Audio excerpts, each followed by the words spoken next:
In September 2019, San Antonio's Riverwalk was full of tourists and locals enjoying the night. Among them was 26-year-old Maya Elena Cruz. She had spent the evening with friends at a café near the water. Just before midnight, she stepped outside wearing a beige jacket and a red scarf. She carried a small bag, sent a quick text to her boyfriend, heading home, and started walking. The walk should have taken less than 10 minutes. It was a path she knew well. But Maya never arrived. From that moment on, she vanished. The first signs of trouble appeared the next morning. Her roommate woke up, found her bed empty, and immediately reported her missing. Police moved fast. They searched the area, focused on the wooden footbridge and the dark stretch by the water. Within hours, they found her scarf and bag near the riverbank. Her phone was recovered, powered off, last pinged from a nearby tower around the time she disappeared.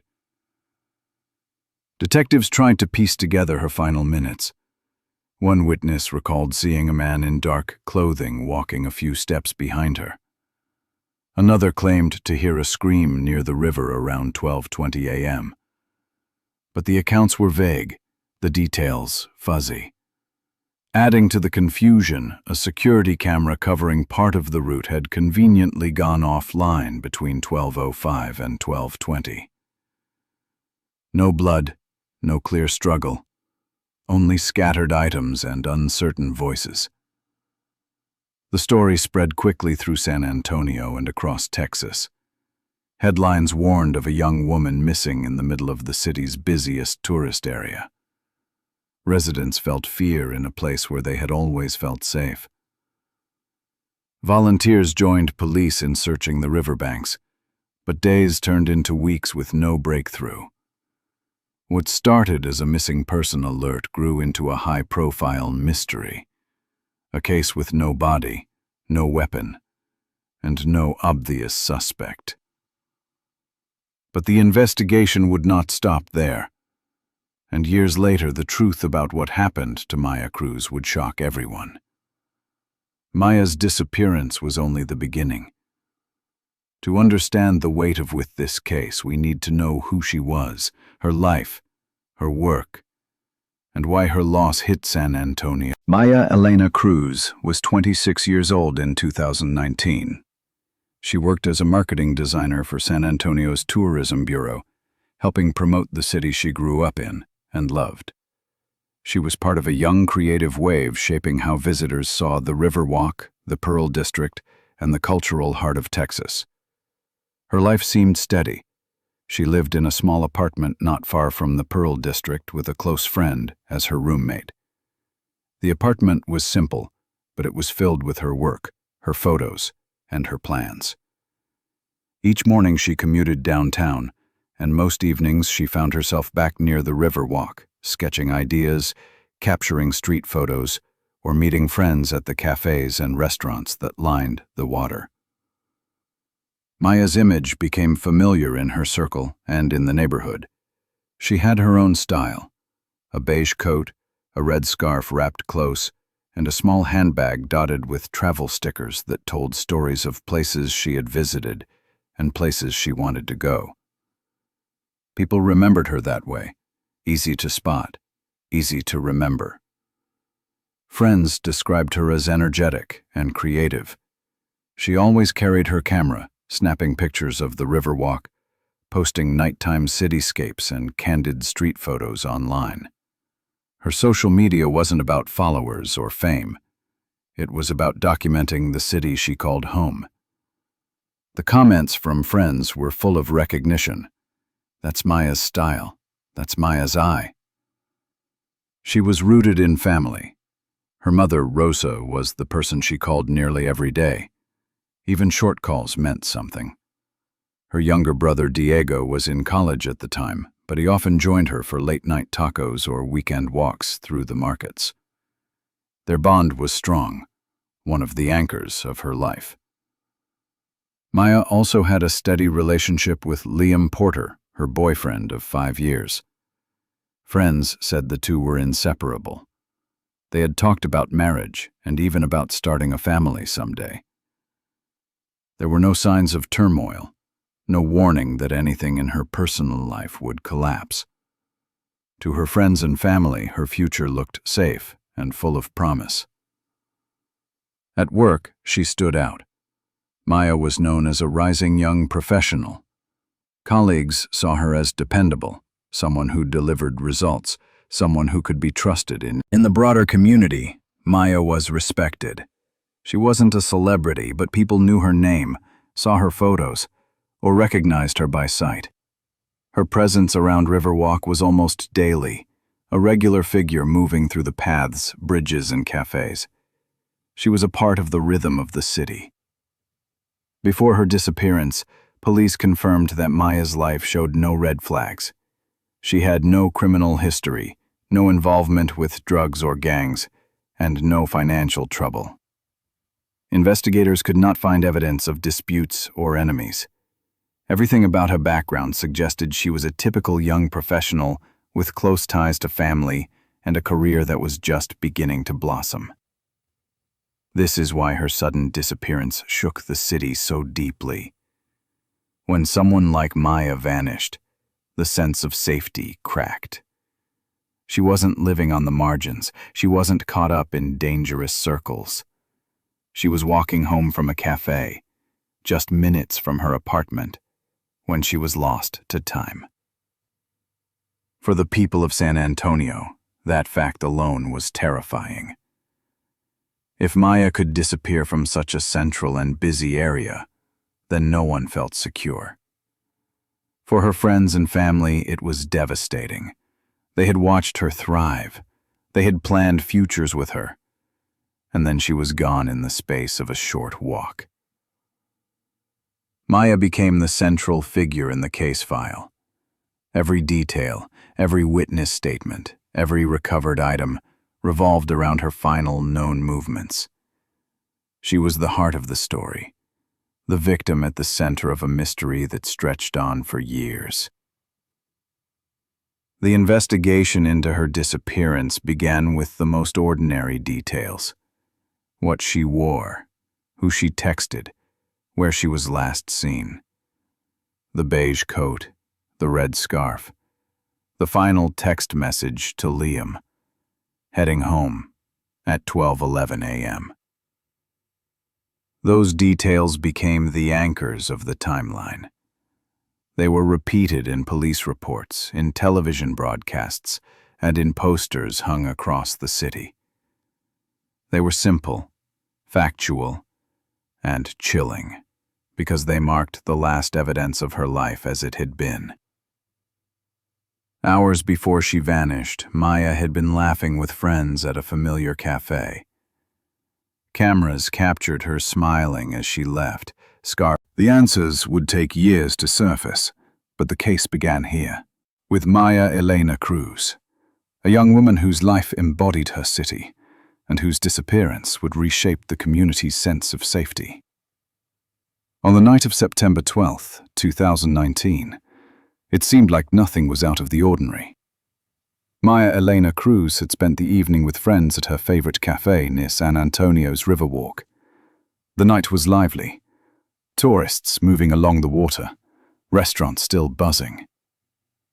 Inside the cafe, Maya laughed, sipped coffee, and talked about her week. Several people later told police that she looked happy, relaxed, and completely at ease.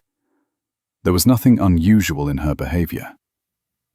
Around 11:30 p.m., Maya was still at the cafe.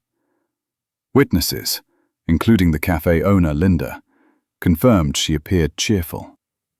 She was dressed in her usual style, a beige coat, her red scarf, and a small shoulder bag Decker chooses with travel stickers. These details would later become critical, because they were the last things anyone remembered seeing. At exactly 12:05 a.m., the cafe's camera recorded Maya standing, hugging her friends, and heading for the door. She walked out into the humid Texas night, the Riverwalk only a short distance away. It was a route she had taken countless times before. For her, it should have been no more than a quick walk across the pedestrian bridge and down a dim stretch of path. 7 to 9 minutes at most. A second camera outside the cafe caught her at 12:07, then again at 12:09. She was walking with steady steps, scarf hanging loosely around her shoulders. These are the final, confirmed images of her alive. At 12:11 a.m., Maya sent a short text message to her boyfriend, Liam. Just 2 words: heading home. Liam later told investigators he thought nothing of it. She always texted him when she left late at night. He expected her to be back at her apartment before 12:20. But the message would prove to be the last communication from her phone. After 12:11, no further texts, no calls, no social media activity. Investigators later confirmed her phone remained on for a few minutes. A couple walking further down the path told police they remembered seeing a young woman ahead of them. She matched Maya's description. Just a few meters behind her, they noticed a man in dark clothing. They could not see his face, and they did not call out. They continued on their way, assuming nothing unusual was happening. At the time, it seemed like a harmless observation. In hindsight, it was one of the few eyewitness accounts of the night.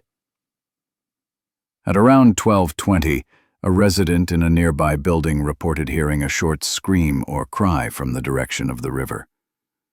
The sound was brief. They could not tell if it was male or female. Believing it might be a drunken tourist, they did not dial 911. That decision would later haunt them. Meanwhile, Maya's phone had already gone silent. Between 12:15 and dawn, there was no activity. Liam began calling her phone repeatedly after 1 a.m. Every call went straight to voicemail. By morning, he was panicking. At 6:30 a.m., Maya's roommate realized she had never come home. Her bed was untouched, her belongings still in place. The roommate called Rosa, Maya's mother, and then contacted the police. By 7 a.m., San Antonio authorities opened a missing persons file. From that point on, Maya's last confirmed timeline was frozen. She left the cafe at 12:05. She was caught on camera walking outside at 12:07 and 12:09. At 12:11, she sent her final message, heading home. At 12:15, her phone pinged for the last time. At 12:20, a neighbor heard a scream. After that, nothing. The last image anyone has is simple. Maya stepping out of the cafe, beige coat, red scarf bright against the night, disappearing into mist. Within 10 minutes, she was gone. When police pieced together these fragments, one thing stood out.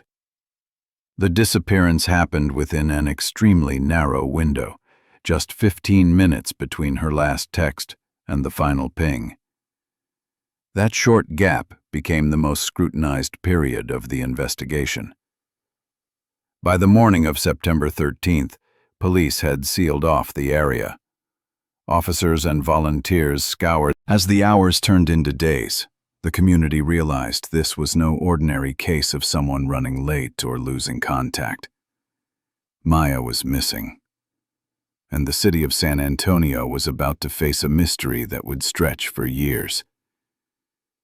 The timeline of her disappearance was painfully precise, yet every minute carried unanswered questions. From the cafe at 12:05, to the last text at 12:11, to the scream at 12:20. It was a window of time that defined the entire investigation. By the time police confirmed her absence, the trail was already cold, and when they began the search at the Riverwalk, the first items linked to Maya started to surface. Her scarf, her bag, and her silent phone. The case had shifted from a missing persons report into something far darker. The disappearance of Maya Cruz was no longer just a family's nightmare. It was about to become one of the most high-profile investigations in Texas. On the morning of September 13, 2019, San Antonio police received the call every department dreads. A young woman had failed to come home. Her roommate reported her missing. Her family confirmed she had vanished without warning. Within hours, the disappearance of 26-year-old Maya Cruz was treated as an urgent case. Detectives knew the timeline was short. Maya had been seen leaving a café near the Riverwalk just after midnight. She had texted her boyfriend at 12:11 a.m. saying she was heading home. The walk should have taken less than 10 minutes. By sunrise, she had not returned. Police did not wait. They set up a mobile command post near the Riverwalk. Officers spread out, canvassing the area, checking along the river's edge, and blocking off the small wooden footbridge that Maya would have crossed. Yellow tape went up. Dogs were brought in. Volunteers joined quickly. Local media arrived the same morning. Camera crews filmed the taped-off sections of the riverbank, reporting live that a young professional had disappeared just steps from the city's busiest tourist district. San Antonio was awake and already on edge. The family was there too. Rosa Cruz, Maya's mother, arrived in tears. Her younger brother Diego came with her. They stayed. Most alarming was the discovery of Maya's phone. It was powered off when found, battery drained. Technical specialists traced its last signal to a cell tower near Hemisphere Park at 12:15 a.m. After that, silence. All three items were sealed and sent to the crime lab. To investigators, the scarf, the bag, and the phone painted the outline of a crime scene. Maya had not simply wandered away. Something had happened to her between the cafe and her apartment. News of the discovery spread fast. By evening, local outlets led with the headline, "Missing Woman's Belongings Found by Riverwalk." The red scarf, once just a piece of clothing, became the chilling symbol of her disappearance. Detectives then turned to surveillance. Footage from the cafe confirmed the timeline. At 12:05 a.m., Maya waved goodbye to her friends and walked out the door. The camera at the entrance showed her heading toward the bridge, scarf draped around her neck, bag in hand. Street cameras at 12:07 and 12:09 picked her up again, walking steadily in the same direction. Then, nothing. The most critical camera, the one overlooking the wooden bridge, had failed. Technicians reported a malfunction during the exact window of 12:05 to 12:20. It was the same window in which Maya vanished. This blind spot immediately raised suspicion. Some speculated sabotage, others called it a tragic coincidence. The official report labeled it a technical failure. But in the public's mind, the missing footage became one of the darkest shadows in the case. Police tried to compensate. They pulled feeds from other cameras in the wider area. None showed Maya after 12:09. Her image simply disappeared from the network. But their account placed a stranger on the same path. A resident who lived in an apartment overlooking the river told police they had heard a short scream around 12:20.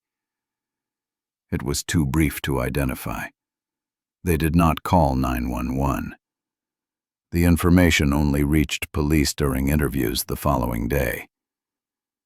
At 12:35, a local taxi driver named Mr. Salazar reported receiving a call from an unknown number. He drove to the pickup point, but no passenger appeared. Meanwhile, the community moved quickly. Within 48 hours, posters bearing Maya's face appeared on walls, lampposts, and bus stops across San Antonio. Volunteers organized into teams, searching the riverbanks, nearby parks, and abandoned lots. Local television broadcast urgent pleas. "If you saw anything, call police immediately." Hashtags circulated online. A Facebook page called Find Maya Cruz drew thousands of followers. Leads began pouring in, most of them vague, some completely false, but all logged by investigators. The disappearance of a young professional in the heart of a tourist district was too shocking to ignore. Parents warned daughters not to walk alone at night. Cafes and shops near the Riverwalk taped her poster to their windows. By the end of the first week, the search had grown enormous, but results were thin. No body was recovered. No weapon was found. No suspect was identified. The red scarf, the handbag, and the phone were the only anchors to her last known movements. Investigators elevated the case to a suspected criminal abduction. The chief of police told reporters, "We believe foul play is involved." But privately, detectives admitted frustration. The evidence was too limited. The camera outage had cut off their best chance of seeing what happened. Witnesses could not give a solid description. Forensic analysis of the items offered no immediate breakthrough. The lead investigator later said, "We were missing one crucial link." Without it, the case was frozen in time. Families of missing persons often describe the first days as a blur of fear and confusion. For the Cruz family, those days were also filled with interviews, news conferences, and endless waiting. Rosa stood in front of cameras asking anyone with information to come forward. Diego joined search groups, plastering posters along streets and parking garages. Their desperation echoed across the city. San Antonio had seen crime before, but not like this. Not a young woman vanishing so suddenly from its busiest district. After 1 week, investigators had to face reality. They had reached the limits of their immediate resources. Still, the posters stayed up. Volunteers refused to quit. The command post near the Riverwalk remained active. Even as hope dimmed, the search for Maya did not stop. The first week ended not with closure, but with a haunting reality. Maya had walked out of a cafe, texted her boyfriend, and vanished within a 10-minute window. The evidence pointed to foul play. The city knew something terrible had happened, but no one knew who was responsible. That uncertainty set the stage for the next phase. The case would shift from immediate search to deep investigation. Detectives would start piecing together the scattered clues, one scarf, one scream, one dark figure in the night, hoping they could finally break through the wall of silence. We pull every thread from that 10-minute window and lay them on the table. The first comes from a couple walking home. They see Maya a few steps ahead, her beige coat and red scarf easy to spot under the patchy lights. A man in dark clothing trails her by a few meters. They can't see his face. There's mist over the water and the bulbs along the path flicker. But their timing lines up with the cameras that catch Maya at 12:07 and 12:09 moving toward the wooden footbridge. Their memory holds steady when asked again later. 2 people, 1 detail, same route, same minute. It's not a name, but it's a direction. At 12:11, Maya sends a short text to Liam, heading home. It is the last clear act we can place. The phone stays on for a few minutes. There are no calls, no replies. Then the signal pings near Hemisphere Park and goes quiet. When detectives map the walk, that ping sits within the bubble of her route. It marks the end of her voice in the digital record. At 12:20, a resident 2 blocks off the Riverwalk hears a short scream. One burst, no echo. They don't call 911. They don't know what they heard until the morning brings posters and patrol cars. The exact direction is fuzzy. The window is not. 12:20 now sits at the heart of the risk period, the gap between heading home and silence. By dawn, a search line works the banks. Closer to the wooden bridge, the tech team photographs a shoe print in soft soil. It's not Maya's size or pattern. The impression angles toward the slope and back again, like someone stepped close to the edge and then pivoted.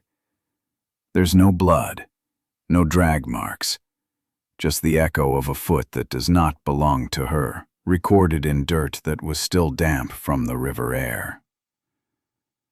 Detectives pull video from every camera along the route. The café shows Maya at 12:05 standing from the table, smiling to friends, pushing open the door. A street camera at 12:07 catches the beige coat. Another at 12:09 picks up the red scarf moving toward the bridge. After that, nothing. The unit mounted at the footbridge, the one lens that should carry her across, failed between 12:05 and 12:20. It records darkness, then resumes, and by then the moment is gone. Engineers later log it as a technical fault. Investigators mark the timing in red. When a case is this tight, a broken camera is not just a nuisance. It's a hole. There's more. In the days before she vanished, Maya received messages from an account with no name, no face, and a fresh profile. The notes are vague but late at night and persistent. The tone walks the line between casual and insistent. It's not enough to accuse, but it nudges the investigation toward people who watch without speaking. People who know when someone leaves a cafe and when she walks alone. At 12:35, 15 minutes after the scream, a veteran taxi driver named Mr. Salazar accepts a ride request. He pulls up within a few blocks of the bridge and waits. No rider appears. He circles once, checks the curb, and moves on. He can't say who placed the call. He only knows the time and the empty street. Maybe it's a false lead. Maybe it's a nervous bystander who walks away. Or maybe it's someone trying to leave the area quickly and then deciding not to be seen. Each piece lands with a different weight. The scarf, bag, phone, high confidence, collected, sealed. Now the picture starts to speak. If this were a robbery, the wallet would be gone. If this were an accident, we would not expect a stranger's shoe print right beside the path and a cluster of personal items set down together. The evidence skews toward a person, not property.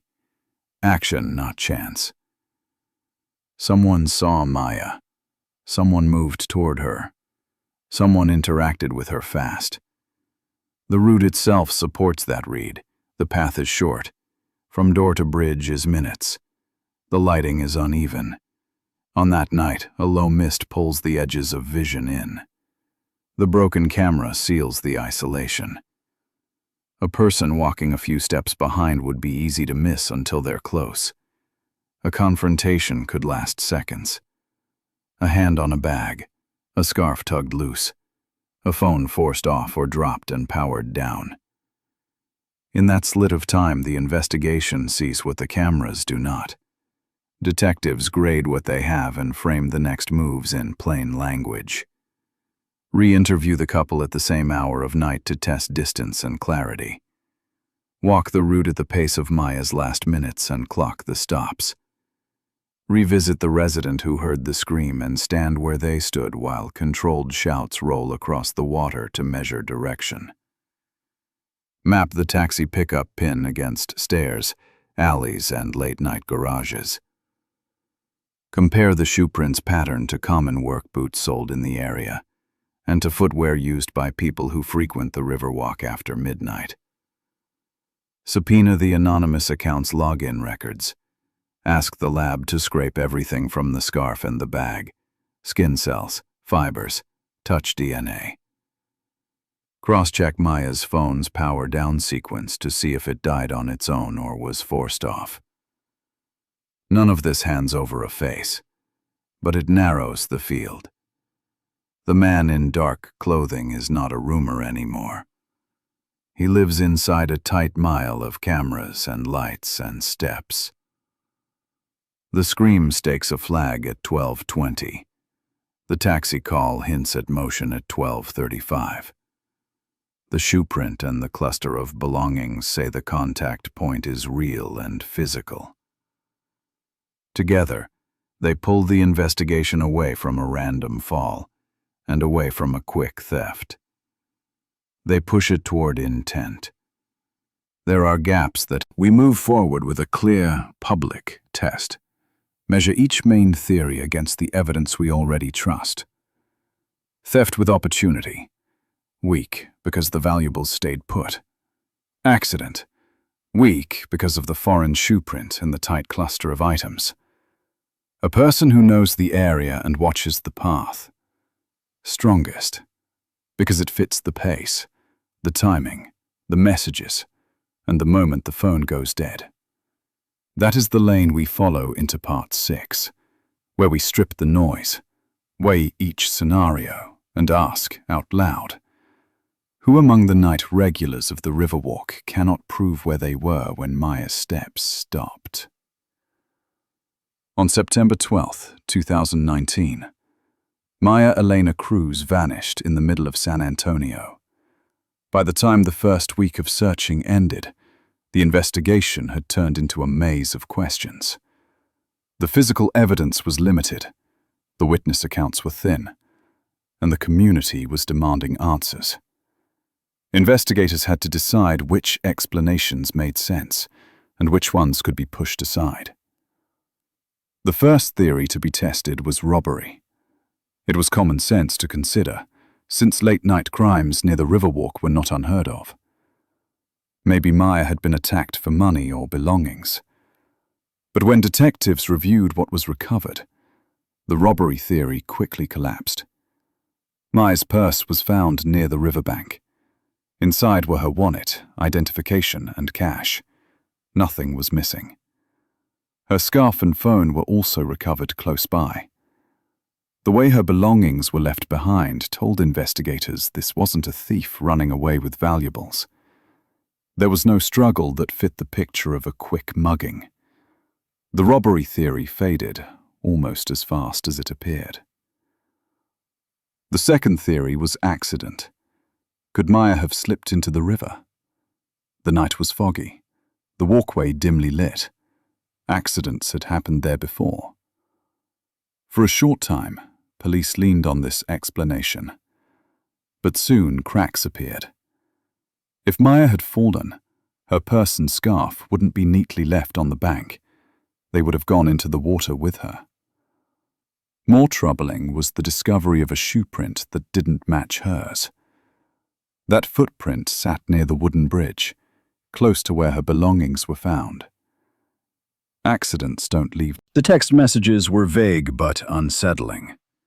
They came from an account that didn't match any of Maya's known friends. The timing of those messages, always late at night, suggested the sender was watching her habits. The fact that Maya's final phone activity ended abruptly at 12:15, only minutes after she had texted her boyfriend that she was heading home, gave weight to the idea she had been intercepted. From there, the list of suspects widened. Police organized their review into groups. The first group was night workers. The Riverwalk was maintained around the clock by staff who cleaned, repaired, or patrolled the area. Anyone working those shifts could move unnoticed. The second group was neighbors. Several residents of nearby buildings had been reported for strange behavior, including loitering or staring at women walking home at night. The third group was people from Maya's outer social circle, maybe a distant acquaintance or someone connected through online interactions. These were the people who might have created that anonymous account. As detectives worked through these categories, they also measured public opinion. By now, San Antonio was divided. Some residents believed Maya had been abducted, targeted by someone who knew her. Others still thought it could have been an accident, insisting the media had exaggerated the case. The debate fueled tension. Police held community meetings to calm fears and to assure residents that every lead was being examined. Behind the scenes, investigators were frustrated. They had evidence, but none of it was strong enough to identify a suspect. The robbery theory was weak. The accident theory had been nearly dismissed. That left the stalker theory standing, but without a name or a face, it remained speculation. Detectives pressed every angle. They interviewed the couple who saw the man in dark clothes again. They questioned the taxi driver who never picked up his passenger. They combed through hours of surveillance from blocks away, looking for a glimpse of Maya or the figure who followed her. Nothing closed the gap. The shoe print was tested, but the tread pattern was too common to narrow it down. The scream at 12:20 was too vague to connect directly to Maya. The anonymous messages couldn't be traced at the time, leaving investigators with more frustration than answers. Months passed, and the case stalled. Each false lead only deepened the sense of despair. Detectives marked the file as open, active, but unsolved. The family pushed for answers, appearing on local news, pleading for tips, begging the public not to let Maya's case fade.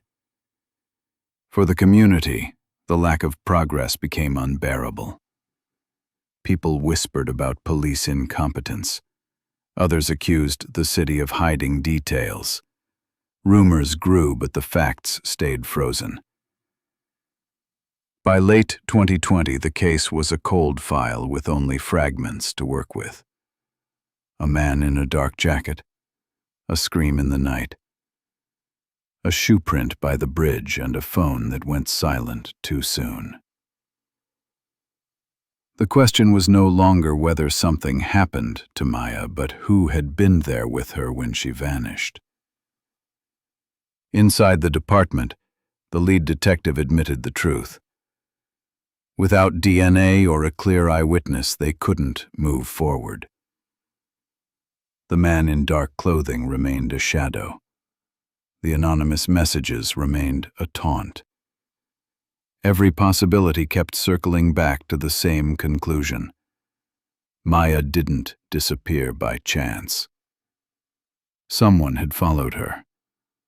Someone had stepped into that 7-minute walk and made sure she never reached her apartment. For years, that was where the case stood. The file grew thicker, but the answers never came. Families across San Antonio started using Maya's story as a warning. Don't walk alone at night. Stay in lit areas. Share your location. But for Maya's family, warnings were not justice. Then, in 2025, something shifted. Advances in forensic technology offered a new chance. Detectives sent the scarf and purse for testing again, this time using a more sensitive DNA method. Samples once considered too degraded could now reveal genetic profiles. When the results came back, they changed everything. Alongside Maya's DNA, scientists found a second profile. It belonged to a man. That profile was entered into the database, and for the first time in 6 years, the system gave a name: Eric Dalton. Eric Dalton was not a stranger to the Riverwalk. He worked maintenance in the area for years. He lived in San Antonio's east side, not far from where Maya disappeared. He had minor charges on his record: shoplifting, trespassing, but nothing violent. Neighbors had called him odd, sometimes unsettling, often seen wandering at night. Until then, he had never been considered a suspect. The case that once felt unsolvable now had a direction. Theories were over. The evidence had spoken. The scarf and purse Maya carried on her last night were no longer just reminders of her absence. They have become proof. And from that proof came the name that would change everything. Eric Dalton. In 2025, 6 years after Maya Cruz disappeared, the San Antonio Police Department made a decision that changed everything. For years, the case had remained stuck. No body, no weapon, no suspect strong enough to charge. The trail had gone cold, and the family lived with silence. But that year, the state of Texas set aside new funds for cold cases. Dozens of unsolved files were reopened. Among them was the disappearance of Maya Elena Cruz. The evidence had always been there. A red scarf, a worn handbag, items carefully sealed since 2019. At the time, forensic science could do little with them. The DNA traces were too small, the technology too limited. Investigators knew the case hinged on these items, but the tools didn't exist. In 2025, that changed. Texas crime labs had just adopted a new method known as touch DNA, combined with next-generation sequencing. This technique allowed analysts to pull genetic profiles from the faintest cells, invisible even under a microscope. Where old methods failed, this one could find something hidden. The scarf, Maya's signature red scarf, was the first item tested. Technicians swabbed the fabric, searching for traces left by contact. The results were immediate and shocking. Along with Maya's DNA, they found another contributor, male DNA. The test was repeated on the strap of her handbag. Again, Maya's profile appeared. And again, a male profile, identical to the one on the scarf. It was not a random trace. It was not contamination. The lab confirmed the findings through repeated runs. The results held steady. The evidence had survived 6 years, and now it was speaking. For the first time since 2019, investigators had biological proof that someone else had been right there with Maya when she vanished. The next step was to compare this unknown male DNA to CODIS, the National Database of Criminal Profiles. The upload was routine. The match was not. The computer flagged a hit. The DNA belonged to Eric Dalton, a 36-year-old man living in East Side San Antonio. Dalton wasn't a stranger to the area. He had worked for years as a maintenance employee along the Riverwalk. He repaired lights, checked pipes, cleared debris. He had a reason to be there late at night, walking paths others avoided. Dalton had a minor criminal history, small thefts, complaints from neighbors about his strange behavior. Nothing violent on record, nothing that had ever drawn much attention. But now his DNA was on Maya's belongings. For detectives, the discovery connected directly to the earliest. The lead detective called it the moment they had been waiting 6 years for. The team knew the case had finally broken open. Still, they needed more. DNA evidence was strong, but the defense would challenge it. They had to be certain. The department requested a second test, this time at an independent laboratory. The scarf and handbag were re-swabbed, and the process was repeated. Once again, the results came back the same. Maya's DNA and Dalton's DNA, side by side. There was no mistake. With 2 labs confirming the same profile, the investigators moved to the next stage. Dalton was placed under discreet surveillance. Officers watched his movements, his routines, his interactions. For weeks they gathered intelligence, ensuring the man they were preparing to arrest was still living at the same East Side address.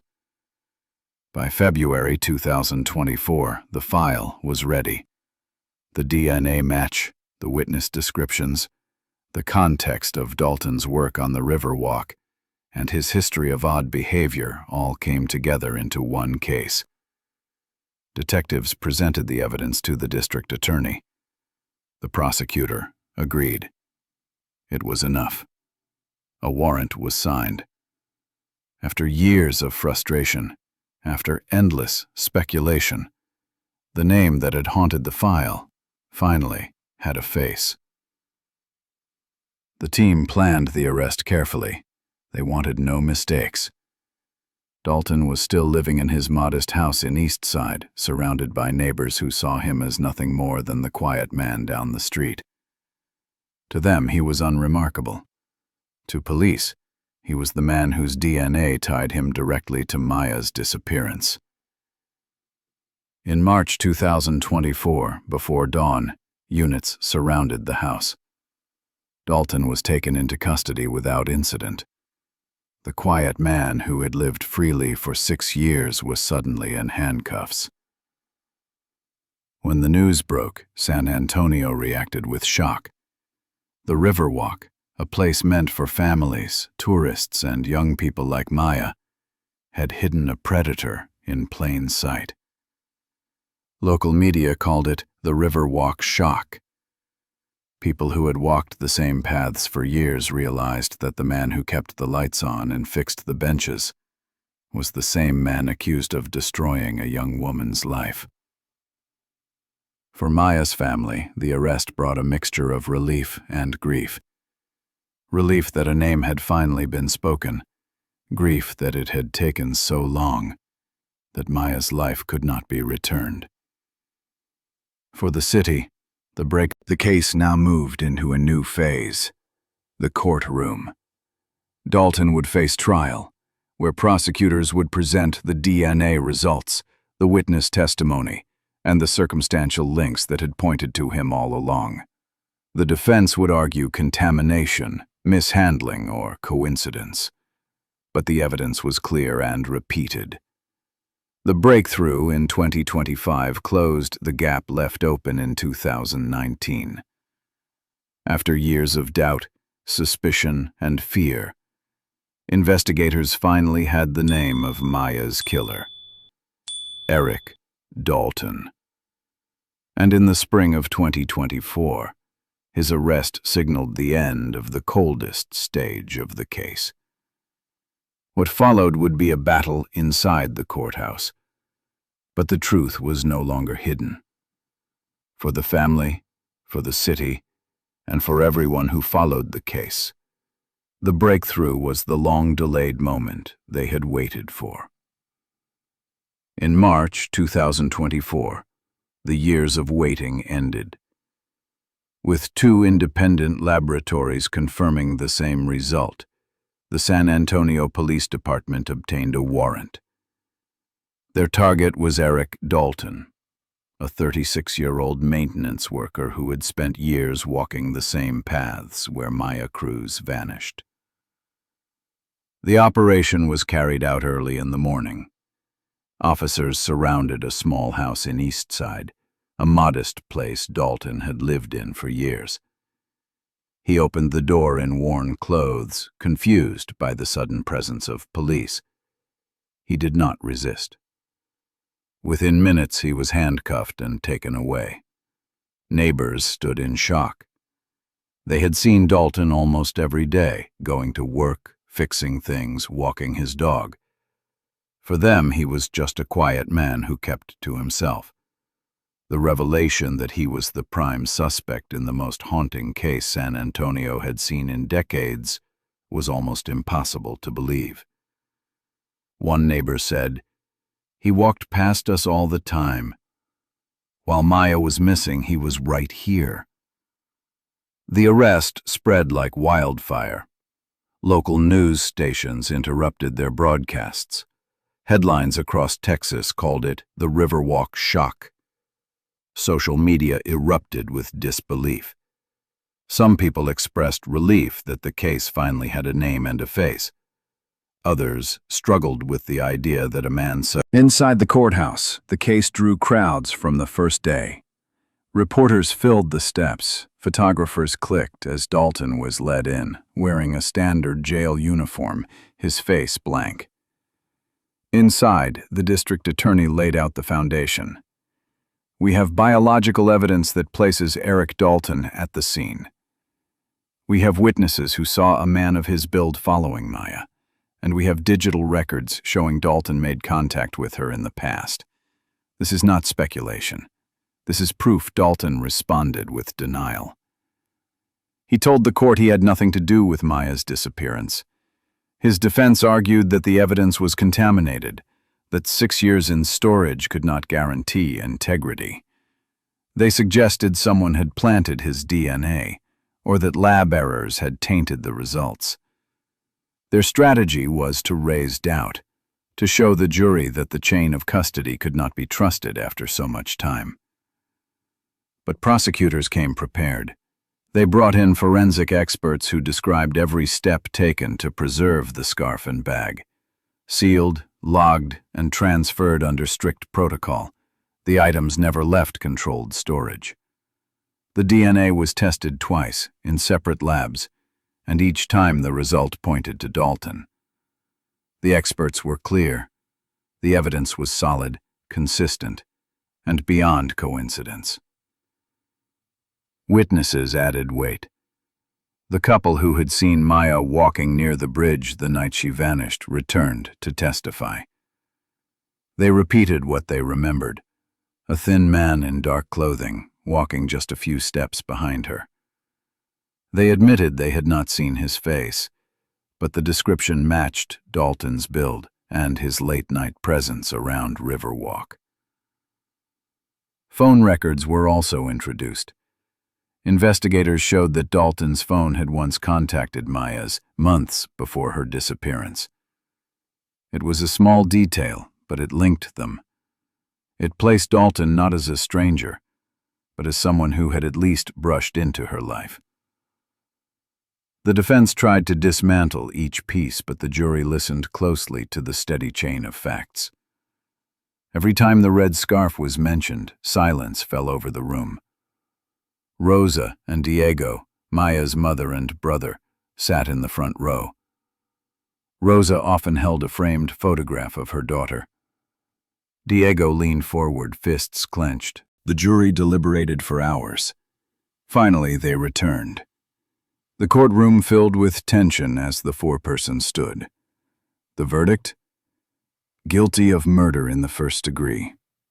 The sentence? Life in prison without parole. Dalton showed little reaction, only shaking his head slowly as if he still refused to believe what was happening. Rosa cried quietly, clutching the photograph of her daughter. Diego placed a hand on her shoulder, his eyes locked on Dalton as he was led away in chains. Outside, news cameras captured the reaction of the city. Crowds gathered, some holding candles, others carrying posters with Maya's image. Restaurants and cafes along Riverwalk placed flowers on their counters.